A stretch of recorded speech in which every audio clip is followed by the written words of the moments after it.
और मेरी जीजियों, मेरे जीजाओं, मेरी बेटियों, बेटाओं, मेरी माताओं, मैं आप सबसे निवेदन करूं, रोज प्रतिदिन, ऐसा कोई दिन नहीं जाना चाहिए जिस दिन आप शंकर जी को जल ना चढ़ा। प्रतिदिन अपने घर के अंदर, अगर मंदिर नहीं जा सकते तो घर के अंदर एक छोटे से छोटा शिवलिंग अवश्य रखो। अब कई लोग कहते हैं गुरुजी हमारे यहां पर एक शिवलिंग है पहले का, और किसी के यहां गए थे तो उसने हमको दूसरा शिवलिंग दे दिया, तो रख सकते हैं कि नहीं रख सकते? शिव महापुराण की कथा कहती है घर में एक नहीं 1000 भी अगर शिवलिंग है तो वो कभी दोष नहीं देते, कभी कष्ट नहीं देते, कभी परेशानी नहीं देते।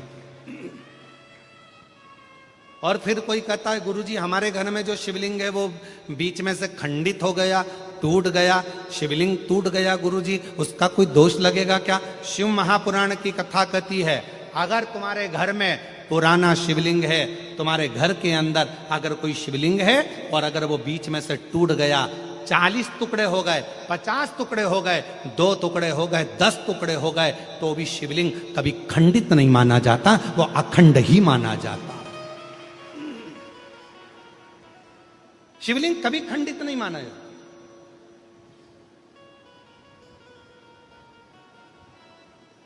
सहस्त्रेश्वर हजारों टुकड़े होने पर भी शंकर भगवान का शिवलिंग कभी खंडित नहीं, कभी खंडित। और कितना सुंदर कहा, तुमने पार्थिव लिंग का निर्माण करा। अब पार्थिव लिंग काय का बनाते हो? मिट्टी का बनाते हो, बालू रेत का बनाते हो।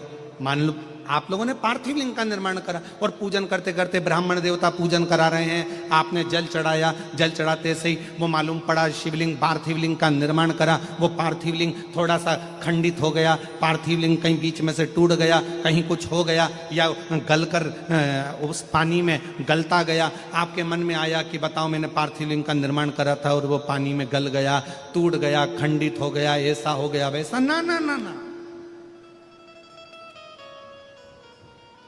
ब्राह्मण देवता पूजन करा रहे हैं, आपने पार्थिव लिंग का निर्माण कराए, पार्थिव लिंग की पूजन चालू कर दी, और पूजन चालू करने के बाद में अगर आप उस पर पानी चढ़ा रहे हैं, जल चढ़ा रहे हैं, और वो पार्थिव लिंग अगर आपका थोड़ा बहुत भी खंडित हो रहा है, गल रहा है, जल में जा रहा है, या उसका रंग जा रहा है, या इधर से जहां से जल चढ़ा रहे थे वहां से पूरा धुलते चले जा रहा है, तो ये मत सोचना कि वो खंडित हो गया। नहीं, पार्थिव लिंग का मतलब होता है कि मिट्टी के छोटे छोटे कण, बालू रेत के छोटे छोटे कण एक जगह पर एकत्रित कर लिए और उस पर आपने जल चढ़ाना चालू करा।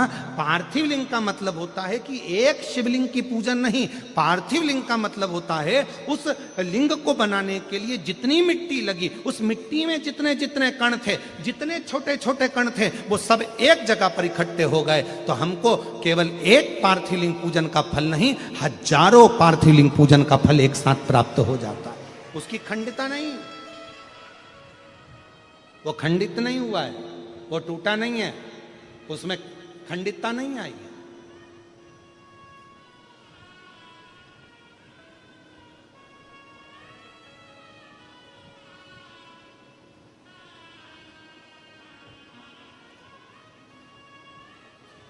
ब्रज भैया, अभी आप भी पार्थिव लिंग बना रहे होंगे।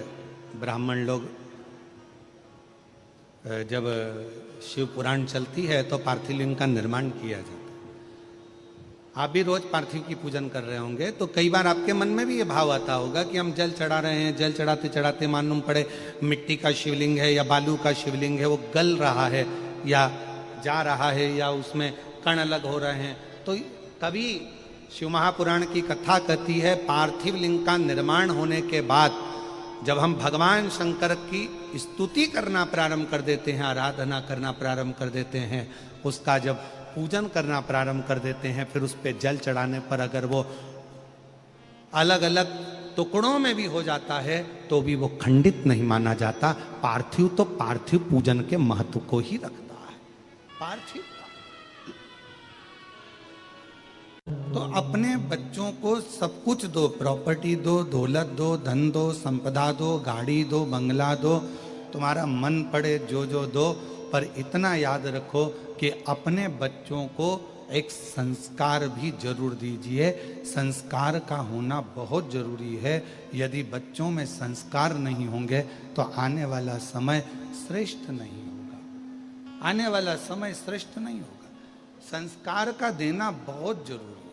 संस्कार हो बच्चों में तो वो श्रेष्ठता बन जाती है। संस्कार का होना जरूरी। और जितने जितने जीवन में आप श्रेष्ठ संस्कार दे सकते हैं, और हमारा तो निवेदन है, जिस घर में माता पिता का आदर होता है, जिस घर में माता पिता का सम्मान होता है, जिस घर में माँ बाप की इज्जत होती है, जिस घर में बुजुर्गों का सम्मान होता है, जिस घर में बड़ों का आदर होता है, उस घर में कभी संपदा की, लक्ष्मी की कमी नहीं आती है। संपदा बढ़ती चली, संपदा बढ़ती चली जाती। बस आप जितना आदर कर सकते हो, जितना सम्मान कर सकते हो, जितना आदर कर सकते हो वो करो। शिव महापुराण की कथा कहती है, भगवान शंकर का चरित्र कहता है, शिव तत्व कहता है, शंकर भगवान की पवित्र कथा कहती है।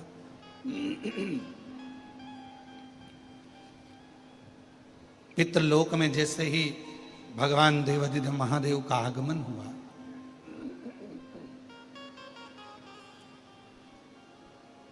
और पितृलोक में जैसे ही महादेव का, भगवान शिव का आगमन होता है, सारे की सारे पितृ खड़े होकर शिव जी का आदर करते हैं, सम्मान करते हैं।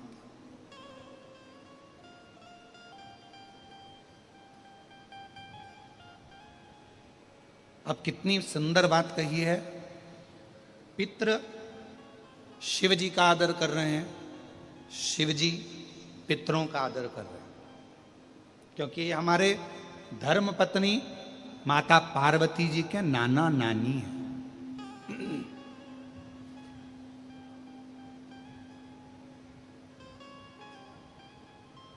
खूब आदर किया, खूब आदर।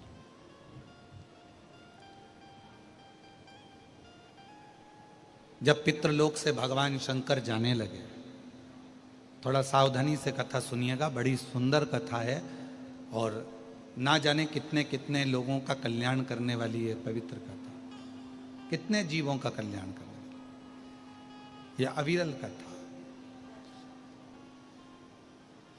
कहा कि पितृलोक से जब भगवान देवाधिदेव महादेव, भगवान शंकर, माँ जगतजननी जगदम्बा माता पार्वती जी पितृलोक से जब जाने लगे, पितृलोक से जब निकलने लगे, जाने लगे, तो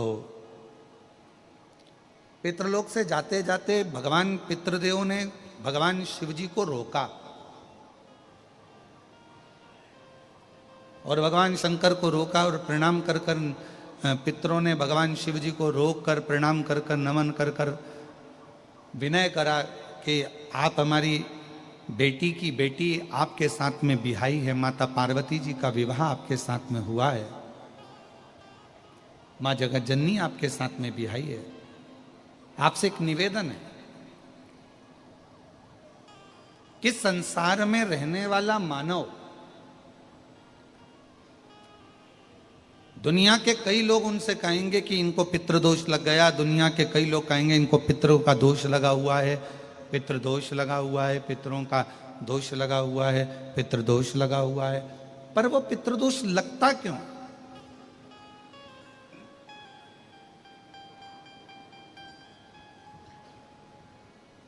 पितृदोष लगने का कारण है क्या? आपने अपने गए हुए पूर्वजों के लिए तर्पण भी करा, पिंडदान भी करा, तिलांजलि भी दी, ब्राह्मण का भोजन भी कराया, सब कुछ करा, जो आपसे बन सकता था आपने सब कुछ करा, सब कुछ। फिर पितृदोष कैसे लग गया? फिर पितरों का दोष कैसे लग सकता है? तो पितरों ने तुरंत भगवान देवाधिदेव महादेव से कहा कि संसार सागर में माता पिता के रहते हुए उनका आदर ना कर पाना, या माता पिता को जब प्यास लगी उस समय पर जल प्राप्त ना हो पाना, या किसी न किसी रूप में माता पिता के पूर्वजों के आदर से वंचित रह जाना, फिर माता पिता के चले जाने के बाद, बुजुर्गों के चले जाने के बाद वो दोष घर में लग जाना पितृदोष की संज्ञा में आता। और पितृदोष के 4 लक्षण सबसे प्रबल हैं। ये कोई भी अनुभव कर सकता है पितृदोष के 4 लक्षण में। पहला लक्षण है 1 रुपया कमाओ, 1.25 रुपये खर्च हो रहे हैं, समझ लेना पितरों का दोष है। दूसरे नंबर का, एक व्यक्ति घर में बीमार है, ठीक हुआ, दूसरा बीमार पड़ गया, तीसरा ठीक हुआ, चौथा बीमार पड़ गया, घर में कोई ना कोई निरंतर बीमार पड़ा हुआ है, दवाई गोली लगी रही है, समझ लो पितरों का दोष है। तीसरे नंबर पर आप कोई पूजन की थाली लगाए, किसी को भोजन देने जा रहे थे, किसी को पानी देने जा रहे थे, किसी को भोजन का कोई नाश्ता देने जा रहे थे, और आपकी ट्रे में से, आपकी थाली में से, आपके हाथ से अगर कोई भरा हुआ पात्र पानी का गिर गया, नाश्ते का गिर गया, थाली गिर गई, कोई दूध का गिलास गिर गया, कोई सामग्री गिर गई, कोई पूजन की थाली तुम्हारे हाथ में है और पूजन की थाली में से मालूम पड़े कोई सामान गिर गया नीचे, समझ लो कि पितृ का दोष है। और चौथे नंबर पर पितरों का दोष का वर्णन किया गया, घर में जितने सदस्य रह रहे हैं, अगर वो किसी न किसी रूप में एक दूसरे पर चिढ़कर बोल रहे हैं, क्रोध कर कर बोल रहे हैं। प्रश्न बहुत छोटा सा है, पत्नी ने कुछ कहा, उसका उत्तर पति ने चिढ़कर दिया, पति ने कुछ कहा, पत्नी ने चिढ़कर उत्तर दिया, बच्चों ने कुछ कहा, माँ बाप ने चिढ़कर उत्तर दिया, माँ बाप कुछ बोले, बच्चे चिढ़कर उत्तर दिए, समझ लेना कि कहीं ना कहीं पितरों का दोष। तो भगवान पितृदेव ने अपने दामाद से, भगवान देवाधिदेव महादेव से कहा कि संसार सागर में हो सकता है कि संसार सागर में मनुष्य रहता है, मानव रहता है, और उससे गलतियां हो जाती है। तो पितृदोष अगर संसार के लोगों को लगे तो हमारा एक निवेदन है, आप जाते जाते वर दीजिए कि ये पितरों की शांति आपकी आराधना से पूर्ण हो जाए, बस इतना वर दे दीजिए। शिव जी उस समय पर मौन हो गए। भगवान देवाधिदेव महादेव एकदम मौन। पार्वती जी ने शिव जी से कहा, आप हमारे नाना जी को वर नहीं देंगे? आप हमारे नाना नानी को वर नहीं देंगे? इन पितरों को और पितरानी को आप वर नहीं देंगे? शिव जी ने वर दिया मां पार्वती जी के नाना जी को और अपने नाना ससुर को। हे पितृदेव,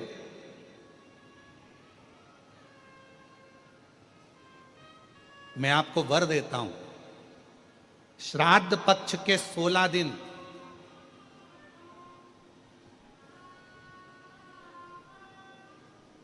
यदि संसार का कोई मनुष्य बेल दूध का प्रयोग करता है, बेल दूध से मतलब होता है बेलपत्र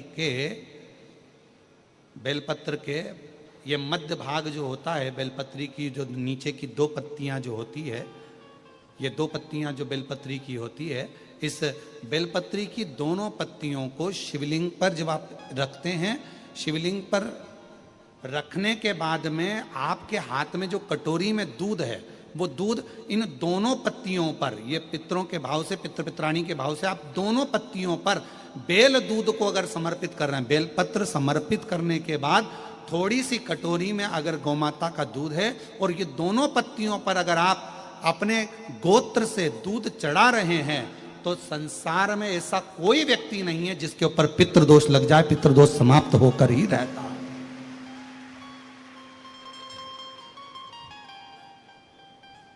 शिवलिंग पर बेलपत्र चढ़ाई, बेलपत्र चढ़ाकर ये नीचे की जो पत्ती है, आपका जो दूध का भाग है वो 2 पत्ती पर चढ़ना चाहिए, तीसरी पत्ती पर जल का भाग आता है।